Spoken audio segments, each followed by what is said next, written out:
Tudo é Brasil. É isso aí, esse Brasilzão aí. Boa tarde, minhas irmãs. Hoje, dia 23 de outubro de 2023, já estamos chegando no final do ano, né? Nós estamos aqui na Sociedade de Estudos Espíritas Francisco de Assis para mais uma tarde de estudos, e nesse horário, das segundas-feiras, às 16 horas, nós estudamos essa obra, O Livro dos Espíritos, essa publicação de Allan Kardec. E hoje nós vamos estudar a questão 399 de O Livro dos Espíritos. Nós já tínhamos até dado uma iniciada no estudo dela, mas vamos complementar hoje. E essa questão 399 está na parte segunda, capítulo 7, da volta do espírito à vida corporal. Eu tinha até falado semana passada que eu vou ter umas citações, né? E nós lemos as citações, mas ficou faltando uma, que foi João, capítulo 9, versículo de 1 a 3. Eu espero que vocês estejam com ela marcadinha aí. É João, capítulo 9, versículo de 1 a 3. Mas antes da gente iniciar, nós vamos aqui fazer a nossa prece de abertura. Pai amado, Pai de infinito amor e sabedoria, estamos todos nós reunidos aqui. Aí foram fazer os exames para liberar ele, descobriram outras E tem coisas. alguém aí com o microfone ligado, gente. Nós vamos agradecendo a Deus, agradecendo a Jesus, agradecendo os espíritos amigos, pela oportunidade que nós estamos tendo de nos reunirmos aqui para estudarmos, para aprendermos, para crescermos. Queremos também, Senhor, te pedir que abençoe todos aqueles nossos irmãos que estiverem mais necessitados, que todos eles possam ser amparados pela tua infinita misericórdia. E assim, envolvidos por essas bênçãos que caem do céu sobre cada um de nós, te pedimos amorosamente, ó Pai, que nos permita dar por iniciada a nossa reunião na tarde de hoje, graças a Deus. Então, vamos lá, vamos começar aqui o nosso estudo. Como eu falei, nós vamos começar com a questão 399 de O Livro dos Espíritos. Kardec pergunta assim: sendo as vicissitudes da vida corporal expiação das faltas do passado e, ao mesmo tempo, provas com vistas ao futuro, seguir-se-á que, da natureza de tais vicissitudes, se possa deduzir de que gênero foi a existência anterior. Então, ele fica falando aqui, sobre, ele diz, sendo as vicissitudes, quer dizer, as dificuldades, né, da vida corporal, e essas dificuldades podem ser expiação das faltas do passado e, ao mesmo tempo, uma prova com vista ao futuro, uma prova que o Espírito pediu. Seguir-se-á que, da natureza de tais vicissitudes, se possa deduzir de que gênero foi a existência anterior. Então, ele fala gênero. Que tipo de gênero é esse? Eu vou lá na questão 258,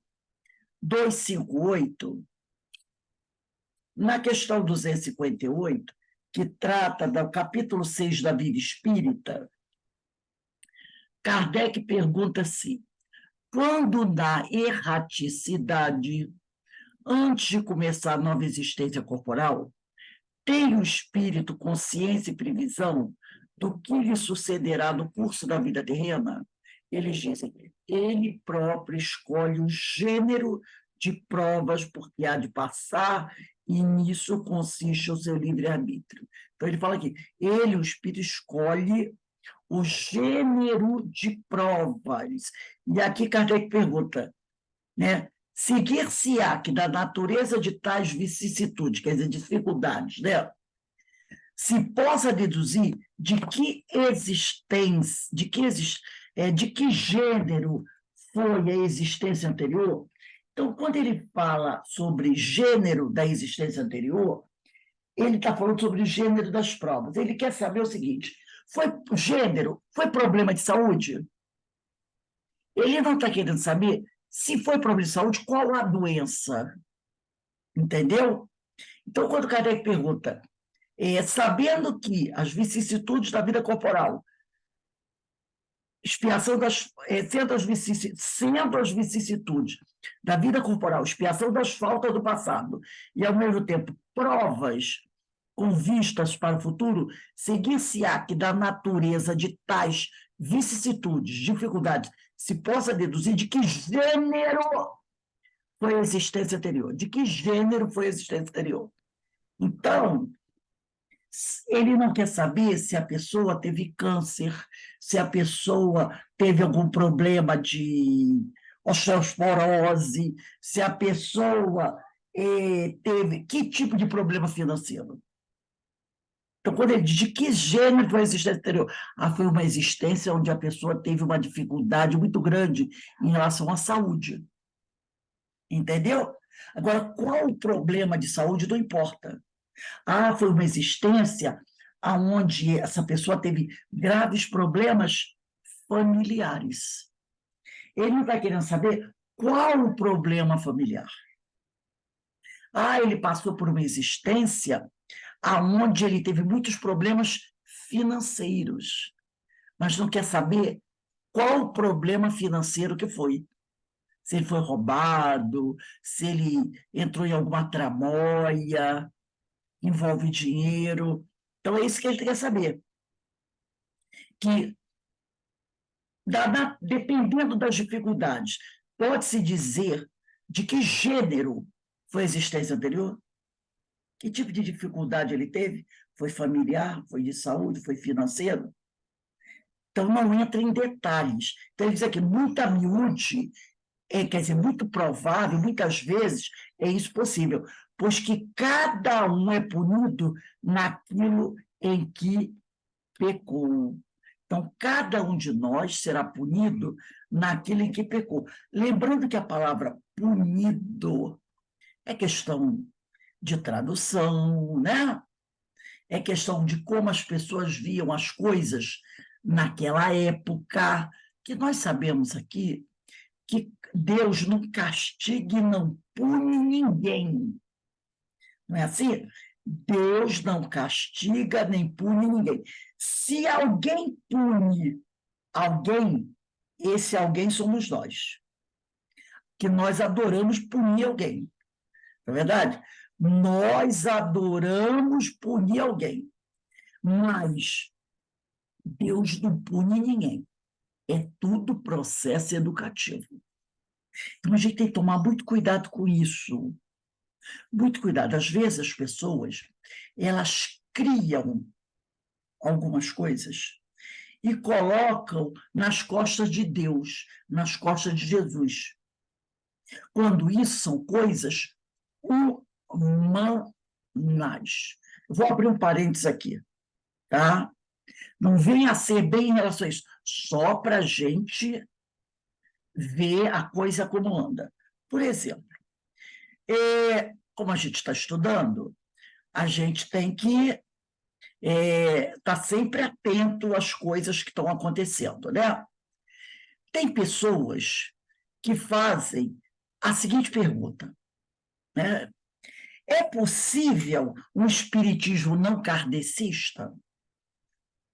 Então, a pessoa já está estabelecendo, quando ela faz essa pergunta, se é possível um espiritismo não kardecista, ela já está estabelecendo que tem um espiritismo kardecista e um espiritismo não kardecista.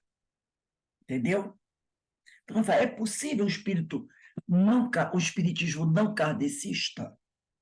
Então, ela já adotou o nome kardecismo. Ela já adotou.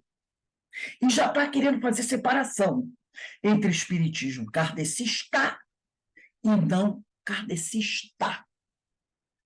Primeiro, não existe a palavra kardecismo. Ela não existe.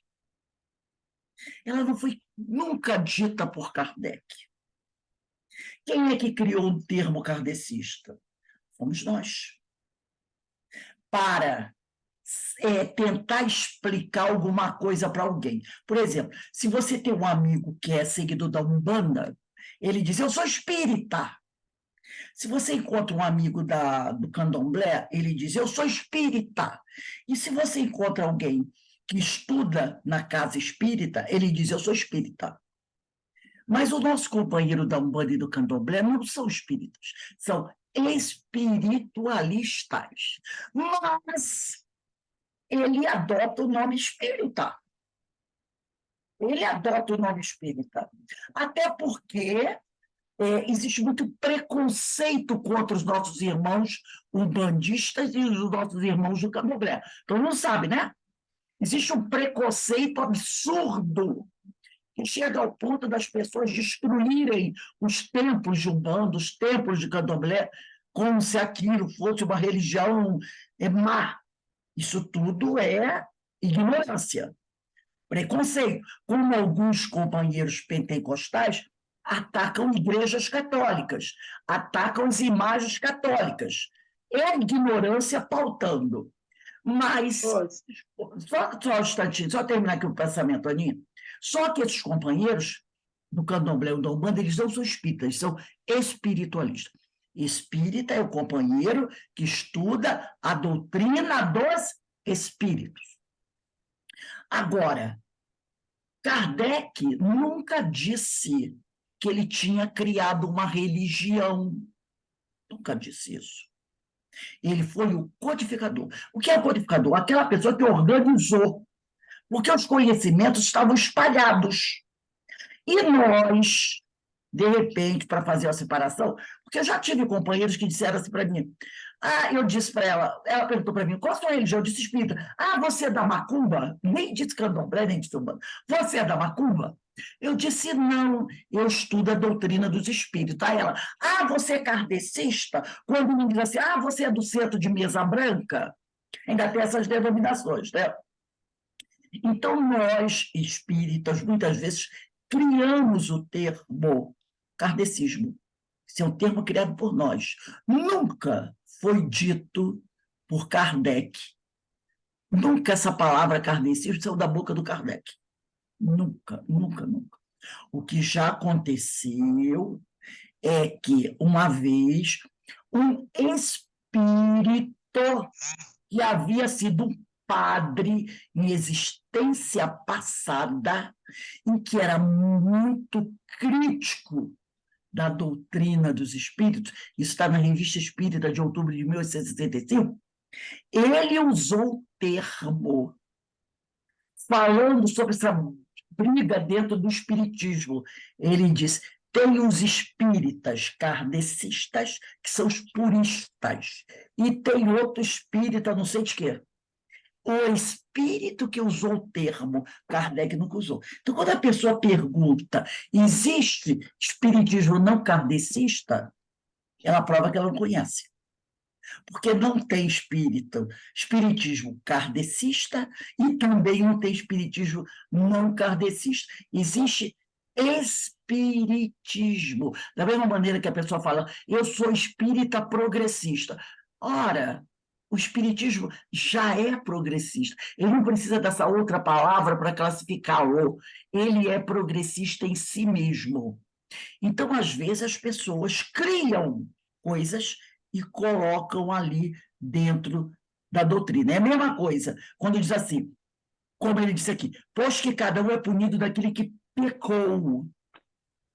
Então, a pessoa está dizendo o quê?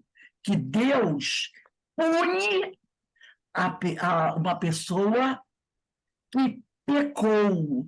Deus não pune ninguém. Essa palavra, quando ele diz muita miúde, é isso possível, pois que cada um é punido naquele que pecou. Ninguém é punido. Quando alguém é punido, é um homem fazendo mal ao outro. Aí a gente pune. Um homem, isso é atitude humana, mas não atitude dos espíritos. Alguém imagina Deus punindo alguém? Alguém consegue imaginar? É igual aquela história de Jesus entrando no templo com o chicote, quebrando tudo, jogando tudo para o alto. Lembra?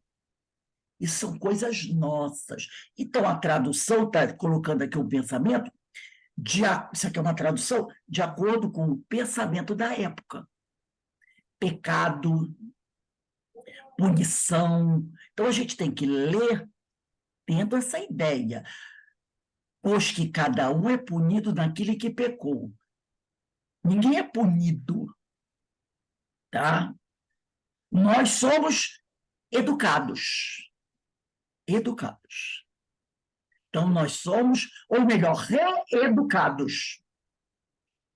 Entendeu? Então, a gente, quando lê, a gente tem que entender o que está querendo se dizer aqui. Todas as dificuldades que muitas vezes a gente passa são processos educativos. Tudo no sentido de querer o quê? Elevar a criatura. Porque quando você diz assim, pois que cada um é punido naquele que pecou, essa frase, punido naquele que pecou, lembra você, traz para você alguma ideia de elevação? Não. Mas a gente sabe que a gente é reeducado. E um processo educativo está se pensando no quê? Na elevação da criatura. Fala, Ana. Você já acabou falando o que eu ia dizer. Porque quando as pessoas perguntam, né, a minha religião, que eu falo que eu sou espírita, aí eles já querem saber se é Umbanda, né, ou se é de mesa branca. Aí eu falo, eu sou estudante da doutrina.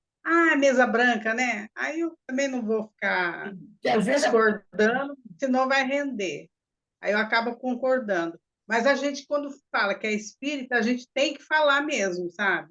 Que é estudante, porque senão ou eles vão dizer que é macumbeiro, que é da Umbanda, entendeu?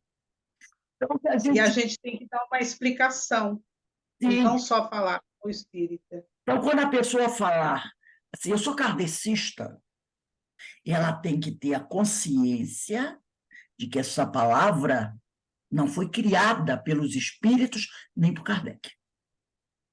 É uma expressão criada pelo homem equivocada para designar que estuda aquela doutrina. Porque quando a gente fala kardecismo, parece que a religião foi criada por Kardec. Parece que foi criada por ele. Por isso, kardecismo. Ele criou, leva o nome dele, mas ele não criou nada. Tudo veio através dos espíritos. Entendeu? Isso é coisa de Kardec. Diz assim, é coisa de Kardec. Não é coisa de Kardec. A doutrina é de Deus e chegou até nós através de Jesus, e Kardec foi o organizador, porque surgiram revelações em várias partes do mundo. Alguém tinha que organizar, por isso ele chamava o codificador. Então, não é kardecismo, essa palavra não existe, é espiritismo ou doutrina dos espíritos. Então, a gente tem que tomar cuidado com os termos que são criados por nós, e aí a gente bota na boca dos espíritos, na boca da pessoa, na boca de Kardec. A gente tem que tomar muito cuidado com isso. Então, ele diz aqui, entretanto, continua. Voltando aqui no Evangelho, que eu falei com vocês, de João, capítulo 9, versículo de 1 a 3, quando ele diz assim, muito a miúde é isso que, pois que cada um é punido naquele que pecou. Aí vem aquela frase, esse é punido naquilo que pecou, que significa a cada um segundo as suas obras. Então está aqui em João assim, a cura de um cego. Ao passar Jesus, viu um homem cego de nascença. Seus discípulos lhe fizeram a pergunta seguinte, Rabi, quem pecou para que ele nascesse cego? Ele ou seus pais? Jesus respondeu, nem ele, nem seus pais, mas é para que as obras de Deus se manifestem nele. Então, ele está querendo dizer o quê? Isso pode ser uma prova que o Espírito pediu. Entendeu? Então, não é uma questão de expiação. Pode ser uma prova que o Espírito pediu para nascer cego, como pode ser uma prova que os espíritos decidiram que o companheiro nascesse assim, para que se revelasse nele a vontade do Senhor. Entendeu? Então, ele está querendo dizer isso. Aí ele diz aqui, entretanto, não há que tirar daí uma regra absoluta. Quando ele diz muita é isso, quer dizer, na maioria das vezes é isso, pois que cada um é punido naquele que pecou. Então, na maioria das vezes é expiação, mas não todos são expiação, não todos. Entretanto, por isso que ele diz, não há que tirar daí uma regra absoluta, porque não são todos. As tendências instintivas constituem indício mais seguro, visto que as provas por que passa o espírito o são tanto pelo que respeita ao passado, quando é o caso de uma expiação, também quanto pelo que toca ao futuro. Pode ser uma prova. O espírito pediu para passar por essa prova, para se elevar mais rapidamente. Lembra do menino Marcelo, o menino do leito número 4, que é lá do céu e inferno? Ele pediu essa prova. Uma prova muito difícil. E como já era um espírito, de certa forma, redimido, foi dado a ele o direito de ter essa prova. Mas se fosse um espírito que não tivesse as mesmas condições, a espiritualidade não daria essa prova, porque você sabia que ele não ia conseguir. Sabia que ele não ia conseguir. Entendeu? Então, ele diz aqui, tem a nota de Kardec. Chegada ao termo que a providência lhe assinou a vida na erraticidade, o próprio espírito escolhe as provas a que deseja submeter-se para apressar o seu adiantamento. Tá? Então, chegada ao termo que a providência lhe assinou a vida na erraticidade, quer dizer, ele alcançou um patamar bastante satisfatório, né? O próprio espírito escolhe as provas que deseja submeter-se para apressar o seu adiantamento. Aí eu me lembrei aqui daqueles meninos que fazem salto com vara. Aí, às vezes, eles vão assim, ó, eu vou pular 5,4, quer dizer, 5 metros e 4 centímetros. Aí ele pula, o outro pula também. Ah, vamos para 5,8. 5,8, 5,8. Aí um deles diz assim, eu vou passar. O certo seria 6 metros. Eu vou pedir para botar a barra em 6,5. Porque se eu passar 6,5, o outro vai ter que tentar passar 6,5, e não vai conseguir. Então, ele quer dar um salto de qualidade. Ele bota a barra em 6,5. Se ele pular 6,5, ele deu um super salto. Porque não era para 6,5 agora, era para 6. Ele fez 5,4, 5,8, 6. Então, agora era para 6. Mas ele pede para subir o sarrafo um pouco mais. Entendeu? Ele pede, sobe o sarrafo um pouco mais.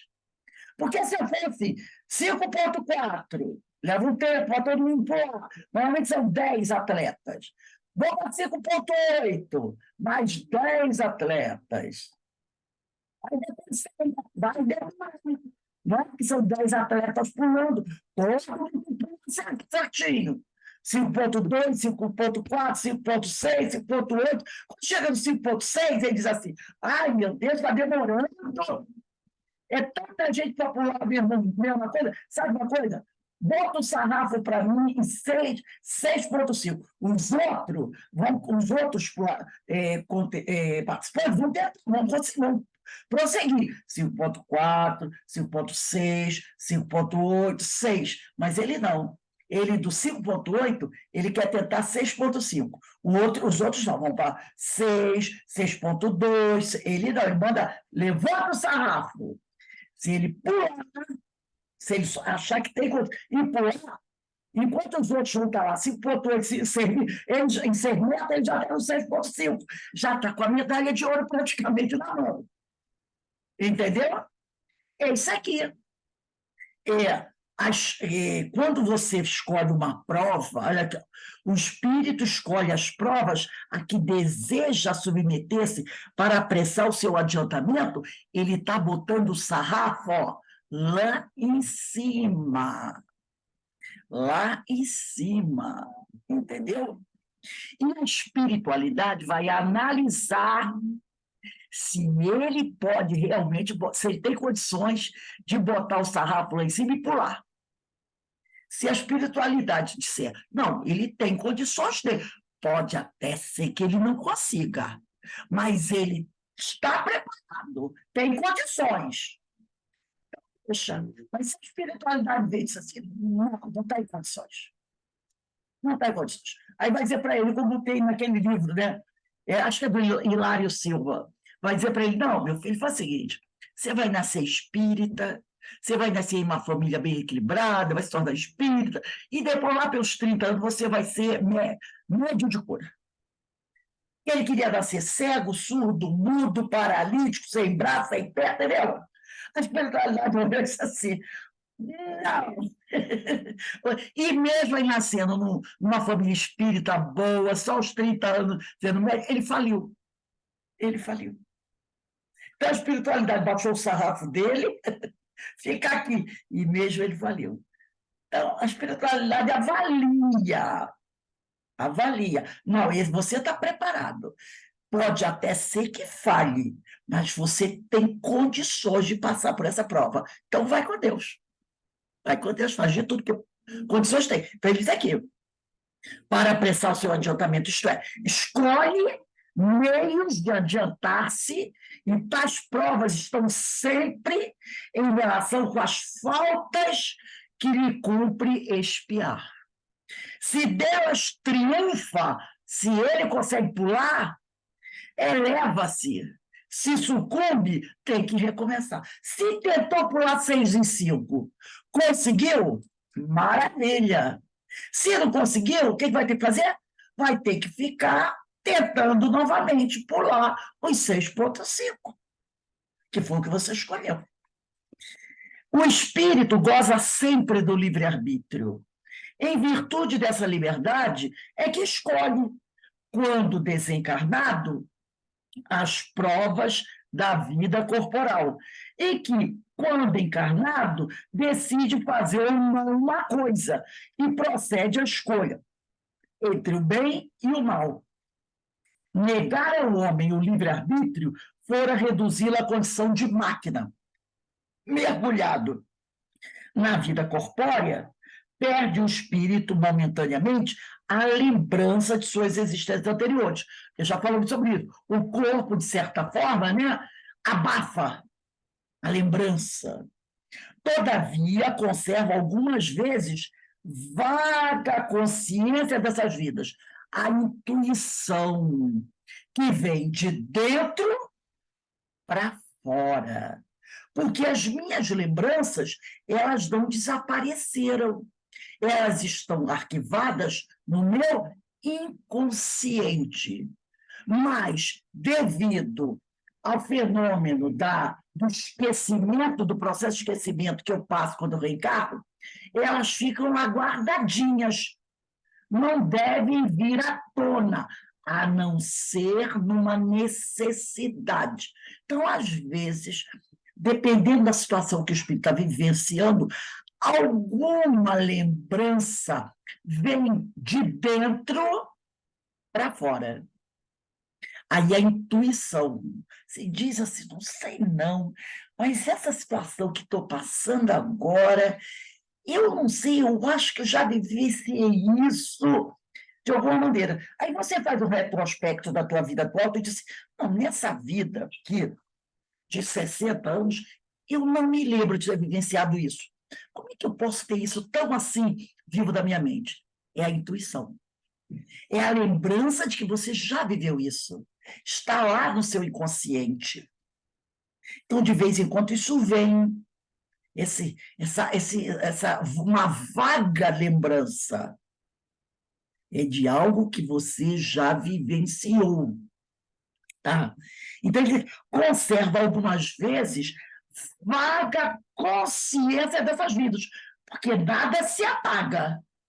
Nada se apaga, está lá tudo direitinho. Que mesmo em certas circunstâncias lhe podem ser revelados. Às vezes é permitido que você receba alguma revelação. para te ajudar, para te incentivar, né? Esta revelação, porém, só os espíritos superiores espontaneamente lhe fazem com fim útil, nunca para satisfazer a vã curiosidade. Então, quando a gente tem alguma lembrança, até mesmo por intuição, de algo que nós já vivenciamos, é com permissão dos espíritos superiores, para nos ajudar.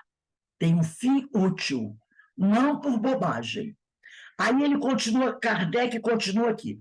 As existências futuras, essas, em nenhum caso, podem ser reveladas. As existências futuras. Como você vai nascer na próxima encarnação, o que você vai fazer. Não vai surgir. O que pode acontecer? Mas isso a gente nem precisa de revelação nenhuma. Por exemplo, você está levando uma vida doidivanas, uma vida enlouquecida. Você já pode ter uma noção do gênero. Lembra? Diferença entre o gênero e o ao vivo e a cores? Do gênero de provas que você pode enfrentar na próxima encarnação. Vamos imaginar o seguinte: uma pessoa é fumante, daqueles que fumam 5 maços de cigarro por dia. Você não pode afirmar, batendo martelo, na próxima encarnação ele vai ter câncer do pulmão. Você não pode dizer isso. Mas você pode dizer assim, é 90% provável que na próxima encarnação ele tenha um gênero de prova que envolva problemas de saúde. Entendeu? Ele pode, é bem provável que ele tenha um gênero, ele viva um gênero de prova que envolva problema de saúde. O cara fuma 5 maços de cigarro por dia. Ele pode ter câncer do pulmão, ele pode ter enfisema pulmonar, ele pode ter doenças por causa do fumo. Mas você dizer qual vai ser, você não pode ser. Mas você pode dizer assim, ele vai passar por um gênero de prova que envolve o quê? Problemas de saúde. A pessoa é corrupta dos pés à cabeça. Você não pode dizer, na próxima encarnação ele vai ser preso, ele vai passar por... Você pode até dizer, ele vai ter um gênero de prova que envolva questões financeiras. Entendeu? Isso você até pode, não precisa nem nenhum espírito vir revelar isso para a gente. Não precisa. Porque você deduz, pelo que a pessoa vive hoje, você deduz que gênero de provas ele terá que enfrentar. Mas dizer qual delas, isso não pode. Então, o que ele diz aqui? As existências futuras, essas em nenhum caso podem ser reveladas, pela razão de que dependem do modo por que o espírito se sairá da existência atual e da escolha que ulteriormente faça. Então, você tem uma ideia do gênero de prova. Mas qual é? Não, a gente não pode. O esquecimento das faltas praticadas não constitui obstáculos à melhoria do espírito. Porque tem muita gente assim, se eu esquecer, eu não lembrando do passado, fica difícil para mim vivenciar o futuro. Não fica, até facilita. O esquecimento das faltas praticadas não constitui obstáculo à melhoria do espírito. Porquanto, se ele não lembra delas com precisão, o conhecimento que delas teve no estado errante e o desejo de repará-las guiam-no por intuição. Então, lá no estado errante, você tem conhecimento dessa prova, da dificuldade que você vivenciou. Você lá também procurou, não, eu quero melhorar. Então, isso fica dentro de você. aquela coisa que quer sempre te impulsionar para frente, né? Guiam-no por intuição e lhe dão a ideia de resistir ao mal. Essa ideia é a voz da consciência. A intuição é a voz da consciência, secundada pelos espíritos que o assistem, se atende às boas inspirações que lhe dão. O homem não conhece os atos que praticou em suas existências pretéritas, mas pode sempre saber qual o gênero. Olha aí, ó. O homem não conhece os atos que praticou em suas existências passadas, pretéritas, mas pode sempre saber qual o gênero das faltas de que se tornou culpado e qual o cunho predominante do seu caráter. Basta que se estude a si mesmo, poderá então julgar do que foi, não pelo que é, mas pelas suas tendências. Então, pela sua tendência hoje, você pode imaginar que gênero, qual o gênero das faltas que você vivenciou no passado, não pode? Você olha para você, como é que você é hoje? Né? Então, você não vai lembrar dos detalhes.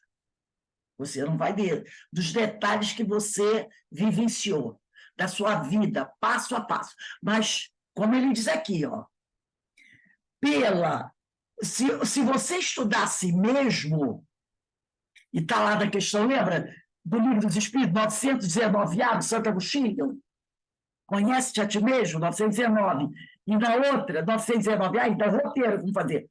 Você, então, poderá julgar do que foi.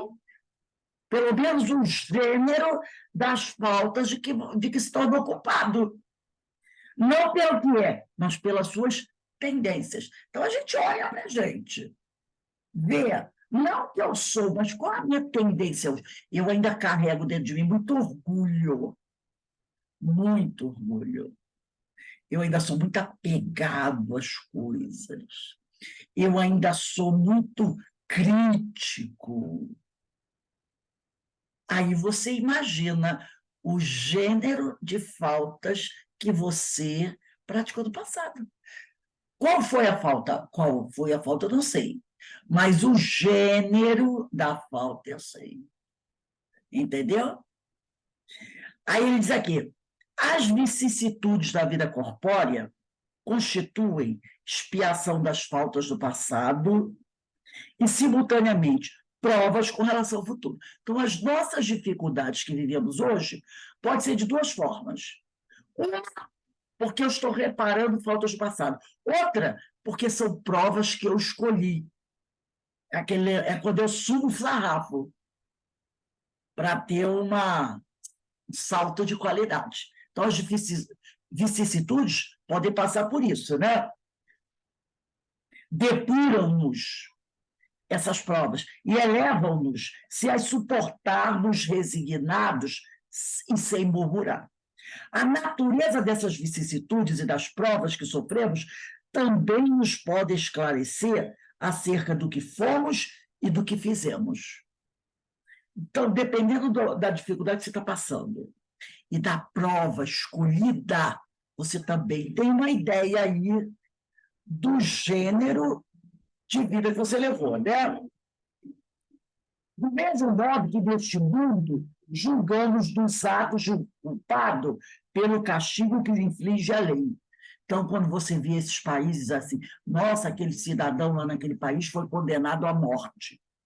A gente sabe que alguns países ainda têm, né, a pena de morte. Então, quando você fica sabendo que fulano foi condenado à pena de morte, você deduz o quê? Esse sujeito deve ter cometido atos muito, muito graves para ter sido condenado à morte, para ter sido condenado à prisão perpétua, né? Você já deduz. Não foi, ele não roubou simplesmente um celular. Uma pessoa que rouba o celular não é condenada à prisão perpétua. O crime dele foi muito grave. E dependendo do país, vai ser condenado à morte ou à prisão perpétua, ou a 60, 70 anos. Então, pela prova, você deduz a culpa do sujeito, né? Aí ele diz aqui,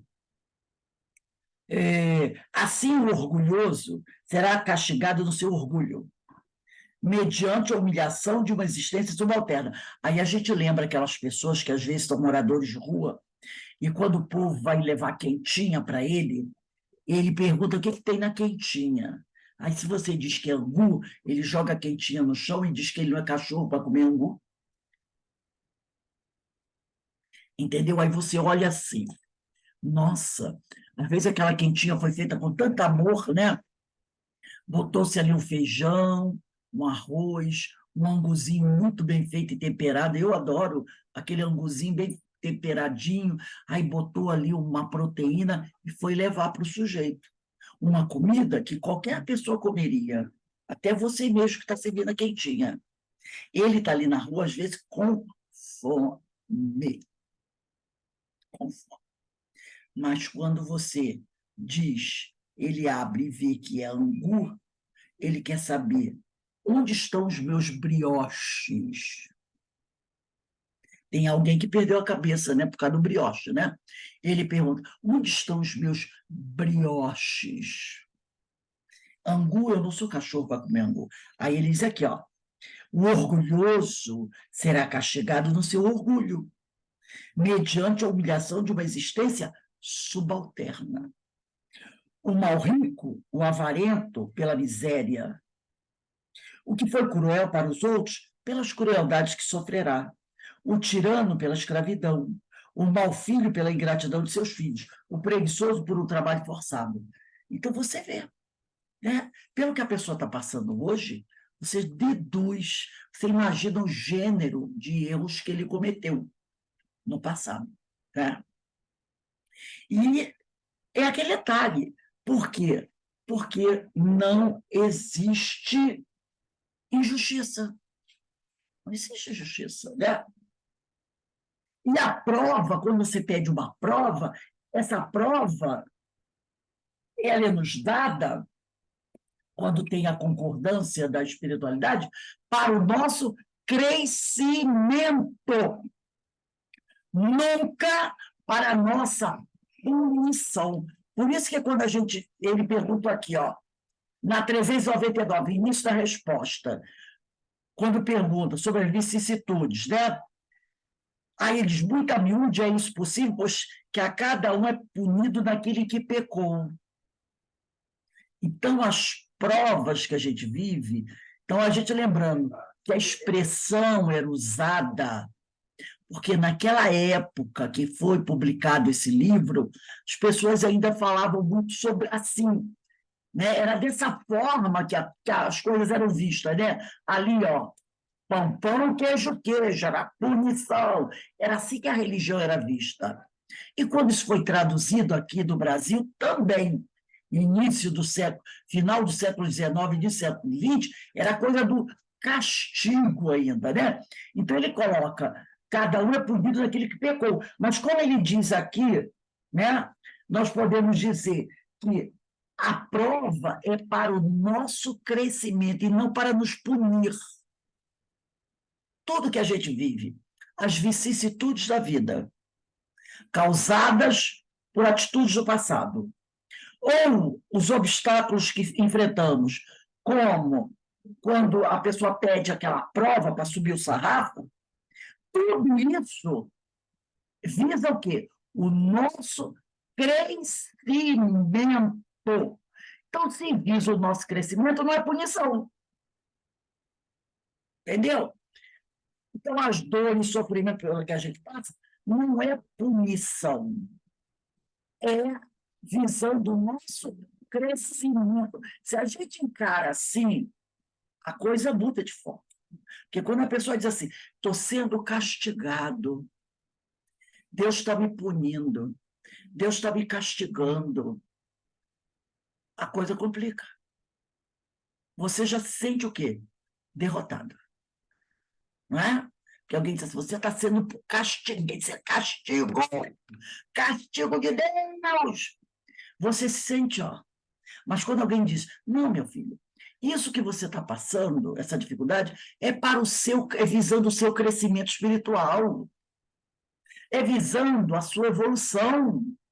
A dor é grande, então, quer dizer, o sarrafo está sendo colocado aqui, mais alto. Se você enfrentar sem rebeldia e com resignação, você sairá vitorioso. Já não muda o negócio? Já muda. Já muda. Ah, então tudo isso aqui é para visando a minha melhora, o meu crescimento? É. Ah, quer dizer que não é castigo? Não. Que bom. Que bom. Porque a palavra castigo é muito pesada. A palavra castigo é pesada. Mas quando alguém diz que é para o nosso crescimento, para a nossa evolução, você já fica mais confortado, mais resignado e mais animado. Vamos agora entrar no capítulo 8 da emancipação da alma. Estamos ainda, né, na parte segunda, capítulo 8 da emancipação da alma, o sonho e os sonhos. Mas antes de nós lermos a questão 400, eu trouxe aqui um livro que eu já apresentei para vocês. É esse livro aqui, ó, Sonhos, de Djalma Argolo. Sonhos, de Djalma Argolo. Muito interessante, foi publicado pela Casa dos Espíritos. E aqui, o Djalma Argolo, ele vai fazer um pequeno prefácio, né, falando sobre essa questão. Ele diz assim: o sonho é um evento diário que sempre intrigou todos os seres humanos. Essa semana mesmo a minha cunhada esteve aqui e ela falou: ai, eu tive um sonho. Ela sonhou com o pai dela, que já morreu há quase 40 anos, né? Não, aos 30 e poucos anos, e o sonho era... O pai dela no sonho nunca falava. E ela vivia assim, como se ela acordasse assustada com alguma coisa, e ela chamava pelo pai, para o pai ajudar, o pai vinha ajudar, mas nunca falava, né? Então, o que será que é isso? Eu olhei para ela e disse assim, olha, só Zorionara e aquele, como é que era o nome dele, Omar, não sei o quê, que era Zorionara e tinha um outro, né? Que decifrava o sonho, lembra? Não sei se era TV Globo, Rádio Globo. Omar Cardoso. Cardoso, para decifrar sonhos, porque eu não sou capaz, né? Então, o sonho é um evento diário que sempre intrigou todos os seres humanos. Tem até livros de sonho, né? Decifrando os sonhos. Como minha sogra diz assim, ai, eu não gosto de sonhar com crianças chorando, porque é isso. Ai, eu não posso sonhar com coruja, porque é isso, é aquilo outro, né? Quer dizer, não tem nada a ver, né? Pode ser até que é uma coisa ou outra, mas... Então, realmente, é um evento diário que sempre intrigou todos os seres humanos. Nele acontecem as coisas mais fantásticas no sonho.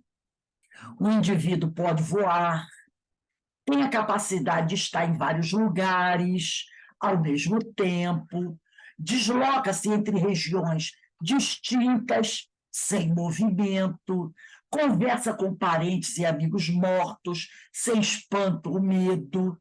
Isso sem falar daqueles sonhos que apresentam fatos mediúnicos ou paranormais, dos quais a história de todos os povos guarda os mais variados exemplos. Então, tem o profeta Daniel também, a história, lembra do profeta Daniel que decifrava os sonhos? Ainda tem a história. Tem a história também do filho, acho que é filho de Jacó, José do Egito. José do Egito também era decifrador de sonhos, né? Então, tem várias coisas. Aí depois ele vai dizer assim, a cada dia fica mais e mais difícil tratar o espírito como uma hipótese desnecessária, né? Porque tem muita gente que não acredita na vida espiritual. Então, ele diz, a cada dia é mais e mais difícil tratar o espírito como uma hipótese desnecessária, um produto da superstição. Ao contrário, quanto mais se estuda, a composição biológica dos seres vivos, mais se afirma a existência de um campo organizador da forma, que é pré-existente, quer dizer, que já existia, e sobrevivente ao corpo somático. Quando o corpo morre, esse corpo continua. Ou seja, o espírito tem em si uma matriz produtora e mantenedora da estrutura biológica. No espiritismo, tal estrutura é chamada de perispírito ou corpo espiritual. Aí ele vai apresentar aqui a questão 93 do Livro dos Espíritos, que a pergunta é a seguinte, está lá no capítulo 1 dos Espíritos, que trata do perispírito, questão 93. A pergunta de Kardec é: o espírito propriamente dito está descoberto ou está, como alguns o pretendem, envolvido de uma substância qualquer? E a resposta dos espíritos é: o espírito está envolvido de uma substância vaporosa sutil, mas ainda muito grosseira para nós. Então, o que é para nós sutil, para os espíritos, é ainda muito grosseiro, né? Aí ele bastante vaporosa, entretanto, para poder elevar-se na atmosfera e transportar-se onde quiser. Aí tem a notinha de Kardec. Como o germe de um fruto está envolvido no perisperma, assim o espírito propriamente dito está revestido de um envoltório, que, por comparação, podemos chamar perispírito. Aí depois ele, continuando aqui, ele vai dizer assim, o espiritismo afirma que o sono é uma necessidade para o corpo e para a alma. A ligação ao corpo é uma situação temporária. E a alma, sempre que pode, busca se libertar de uma situação que a constrange e limita suas possibilidades. Então, o Espiritismo fala até que o sono é uma necessidade para o corpo e para a alma. Por que para o corpo? Porque vai dar um descanso aos órgãos. E por que é importante? Por que necessidade para a alma? Porque quando o corpo descansa, a alma pula pela janela, né? E vai dar, né? Então, ele diz aqui, a ligação ao corpo é uma situação temporária. É transitória a ligação da alma ao corpo. Dura 90 anos, 100, 80, 40, 20. E a alma, sempre que pode, busca se libertar de uma situação que a constrange. Porque estar encarnado, isso constrange a alma, que ela fica presa e limita as suas possibilidades. Vamos lá dar uma olhada na questão 400, do Livro dos Espíritos. O sono e os sonhos. O espírito encarnado, é a pergunta de Kardec, permanece de bom grado, quer dizer, permanece de gosto no seu envoltório corporal? Quer dizer, ele quer saber se o espírito encarnado gosta de estar preso dentro do corpo. E os espíritos respondem, é como se perguntasse se ao encarcerado, se ao prisioneiro, agrada a prisão. Vai lá do banco 1, 2, 3, 4, 5, 6, pergunta se o cara que está preso lá, se ele está gostando de ficar 30 anos preso. O espírito encarnado aspira, deseja constantemente a sua libertação. E tanto mais deseja ver-se livre do seu invólucro, do seu corpo físico, quanto mais grosseiro é este. Quanto mais denso, grosseiro é o corpo, mais o espírito quer se livrar desse corpo. Aí eu vou voltar ao livro do Djalma Argolo. Ele diz assim, é claro que a encarnação é uma lei natural para os espíritos, que ainda se encontram na situação denominada erraticidade por Kardec. Então, a encarnação é uma lei natural para nós, espíritos de terceira ordem, que temos ainda que reencarnar várias vezes. Então, para nós, a encarnação é uma lei natural. Né? Para os espíritos que se encontram na situação denominada erraticidade. O espírito superior, aquele que não precisa mais reencarnar, só reencarna em missão, a encarnação para ele não é mais lei natural. Não é mais lei natural, porque ele não necessita reencarnar. Entendeu? Ele não necessita mais reencarnar. Ele só vai reencarnar se for uma missão. Então, não é mais para ele lei natural. É lei natural para quem precisa. Para o espírito, errante. Vocês acham que Paulo de Tarso é um espírito errante? Paulo de Tarso é um espírito errante? Não. Maria de Nazaré é um espírito errante? Não. Então, a encarnação para ela não é lei natural. Ela pode encarnar? Pode. Se Jesus encarnou por missão. Ela também pode encarnar por missão, se ela quiser. Ela pode chegar, meu filho, eu vou encarnar, porque estão precisando de mim em tal lugar. E aí ela encarna. Lá no interior da África, com uma africana pobre que vai ter 10 filhos, passando a maior dificuldade, para ajudar, de repente, uma aldeia, um grupo. Ninguém nem vai saber o nome dela. Entendeu? Vai nascer anônima, vai morrer anônima. E pode ser uma Maria de Nazaré. Jesus não veio como filho de carpinteiro? Por que ele não veio como filho de Caifás? Por que ele não veio como filho de Gamaliel? Ele veio como filho de um carpinteiro e de uma dona de casa. Entendeu? Então, é isso aí. Então, para esses espíritos, não é mais lei natural. É lei natural para quem precisa. Então, ele diz aqui, é claro que a encarnação é uma lei natural para os espíritos que ainda se encontram na situação denominada erraticidade por Kardec.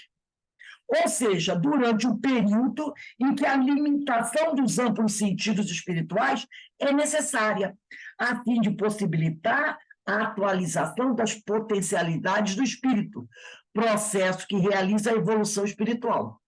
Todavia, como qualquer limitação, é restritiva e constrange o espírito, que dela busca se livrar. O sono é um recurso para que o espírito suporte o constrangimento encarnatório. Então, o sono é esse recurso. Eu, durante algumas horas, durante o sono, e todo mundo dorme, né? Todo mundo dorme, o espírito vai se relaxar, se libertando do corpo que o prende, entendeu? E aí o sono dá essa oportunidade ao espírito. É uma necessidade para o corpo, porque o corpo descansa, porque a gente sabe, se exigir muito do corpo, os órgãos entram em falência, não é? O coração não aguenta, a coluna não aguenta, e outras coisinhas mais. Então, o corpo precisa descansar. É uma necessidade para o corpo, o sono, mas é uma necessidade para o espírito, para que o espírito possa se afasta um pouco do corpo, não totalmente, porque está ligado ainda ao cordão de prata, mas é um afastamento que dá uma descansada, um refresco para ele, que está tanto tempo preso, constrangido naquele corpo, que às vezes tem um monte de limitações. Imagina uma pessoa que tem uma paralisia cerebral, né? Que tem algo que, além do corpo, às vezes ele tem uma paralisia cerebral e tem uma limitação física. Então, ele não pode expressar a inteligência dele, e já é um constrangimento. E não pode fazer grandes movimentos, fica o tempo todo deitado numa cama, e parada, dura, né? Então, quando dorme, esse espírito dá uma respirada. Aí ele pode expressar a inteligência dele, ele pode se movimentar, ele pode até voar, né? Olha que maravilha. Depois ele volta, mas imagine se ele não tivesse o sono, ficasse o tempo todo ali. Olha como Deus é misericordioso.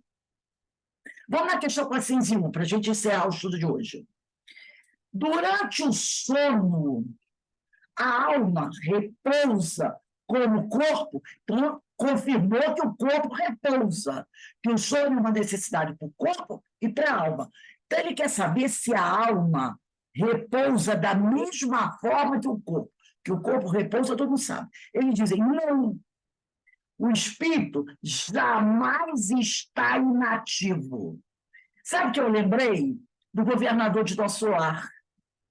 Quando era férias dele, o que ele fazia?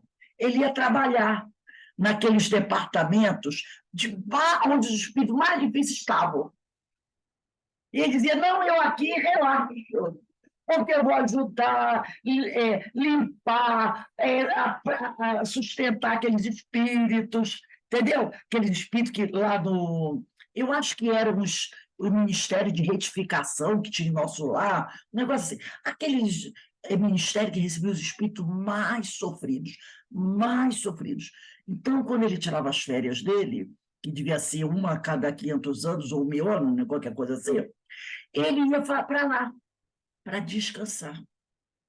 Era o descanso dele, né? Trabalhando.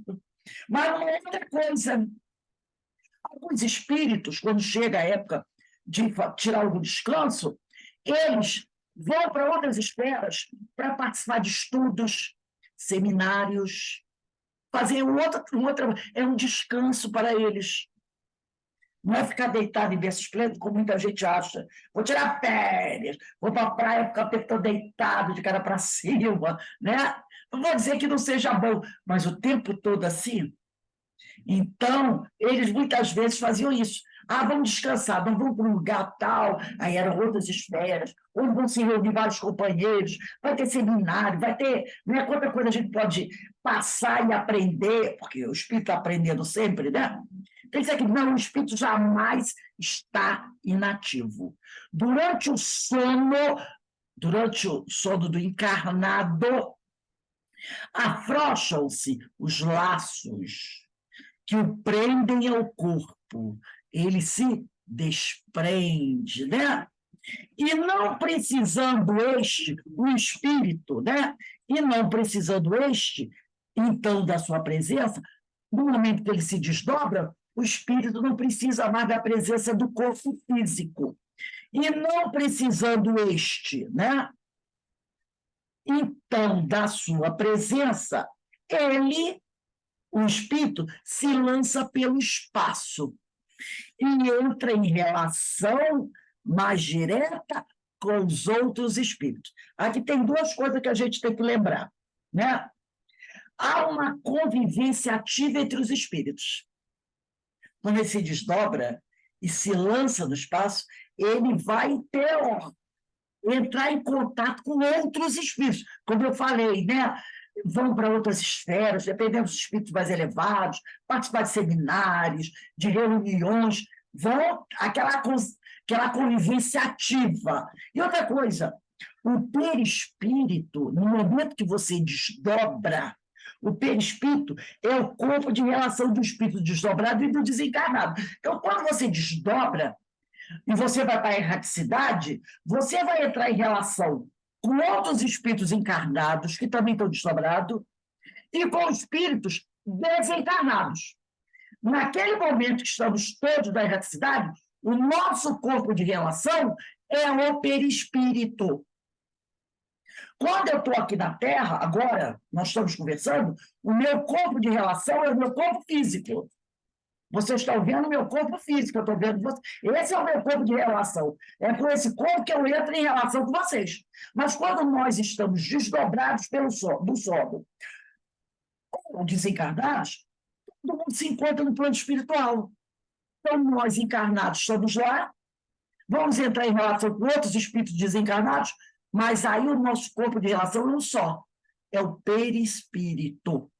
Quando eu estou aqui, não. Mas lá, é tipo assim, ficamos todos iguais. Todo mundo se relacionando através do perispírito. Só que o desencarnado nos reconhece. Porque a gente deixa um rastro de luz, que é uma estrela. Na realidade, o cordão de prata é uma extensão do perispírito.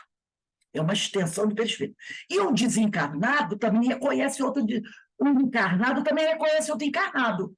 Quando ele olha para o perispírito e vê aquele rastro de luz, ele diz assim: igual a mim, estamos encarnados, desdobrados pelo sódio. Porque fica bem visível. E quando você olha para o perispírito que não tem aquele rastro, você diz: esse companheiro já está desencarnado. Mas nós estamos nos relacionando através do perispírito. Por isso que ele diz aqui, né? O espírito jamais está inativo. Quanto mais elevado o espírito, menos inativo ele fica. Porque tem alguns espíritos desencarnados que às vezes estão inativos. É o famoso deixa a vida me levar.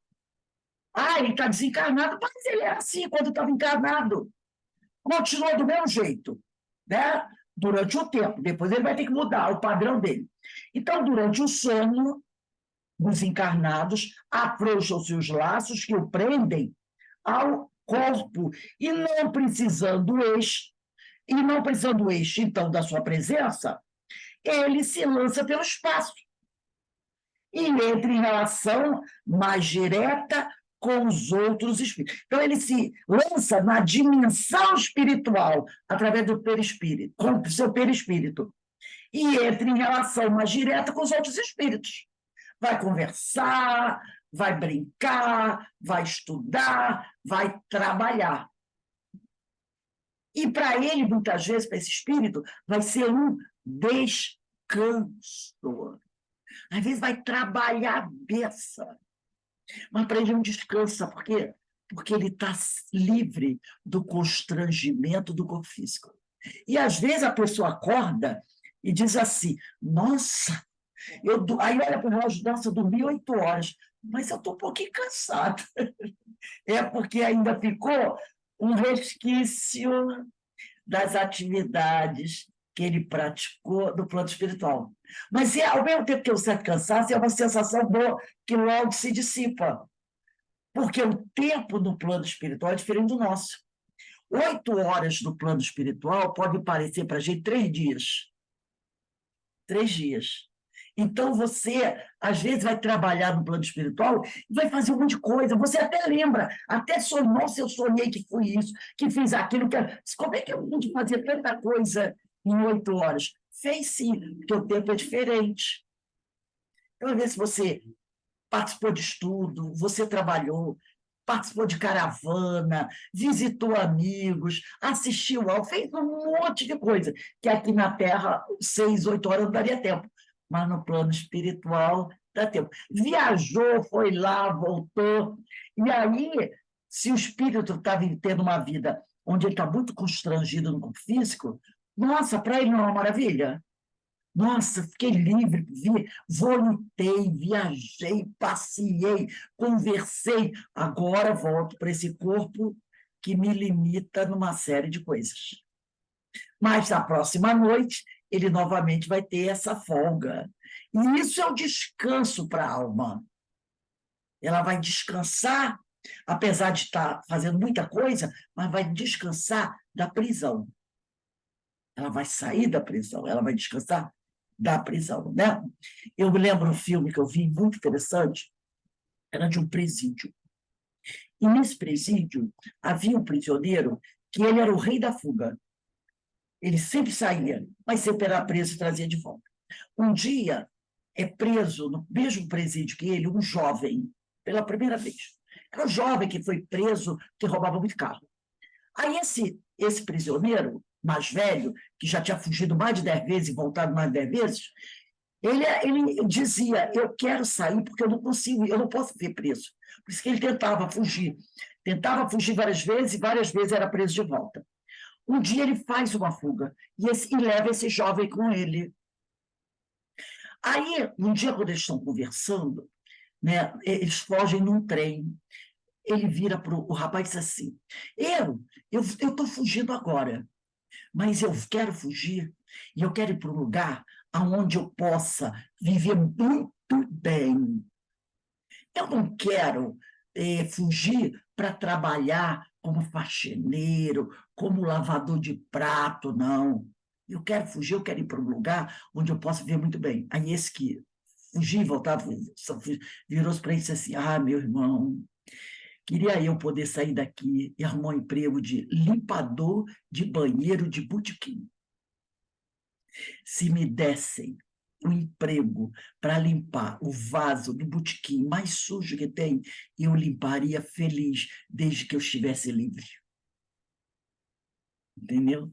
Desde que ele estivesse livre, ele faria o trabalho material mais pior que fosse. Porque para ele, o mais importante é que ele estaria livre. Então, mostra mais ou menos essa comparação. O espírito estando encarnado, ele está preso. Qualquer oportunidade para ele de liberdade é importante. Não importa o que ele vai fazer. Como para esse prisioneiro. Ele disse, então, se eu escapar, me deem qualquer emprego, eu aceito, desde que eu esteja livre. Porque a prisão, uma prisão é uma coisa pior que existe para um homem. É o caso. A encarnação para um espírito é um constrangimento. Qualquer oportunidade de liberdade, não importa o que ele vai fazer, é uma grande oportunidade. Entendeu? Então, quando eu vi esse filme, eu nunca esqueci disso, né? Como é importante. Nós que estamos aqui, muitas vezes, não temos essa noção, mas o espírito tem. Nós temos, quando estamos desdobrados e vemos a situação que a gente está vivendo agora e a outra. Aí a gente tem, né, essa ideia. Então, alguém gostaria de comentar alguma coisa?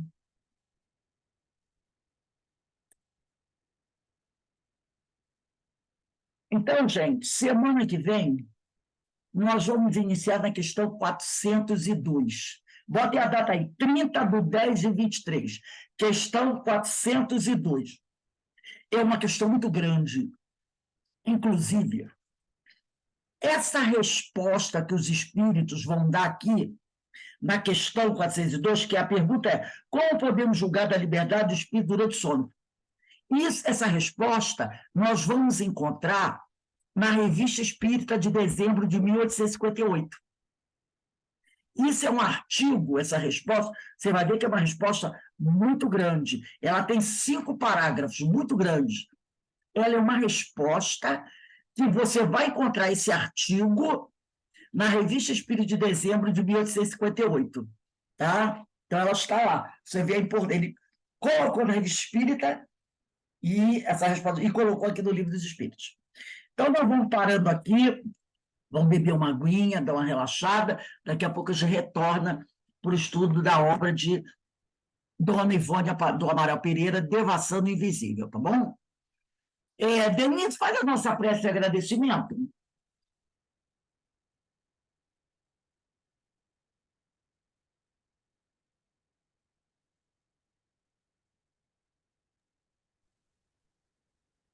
Pela vida, obrigado, Senhor. Por todas as oportunidades de estudo, reflexão, obrigado, Senhor. Pela vivência hoje, onde estamos, na data que estamos. Obrigado, Senhor. Por estarmos com esses amigos, esses espíritos que nos auxiliam a nossa caminhada. Obrigado, Senhor. Obrigado, Pai, sim, por todas as oportunidades que temos de vivenciar as nossas vidas, a nossa vida, vivenciar essas experiências, aprendendo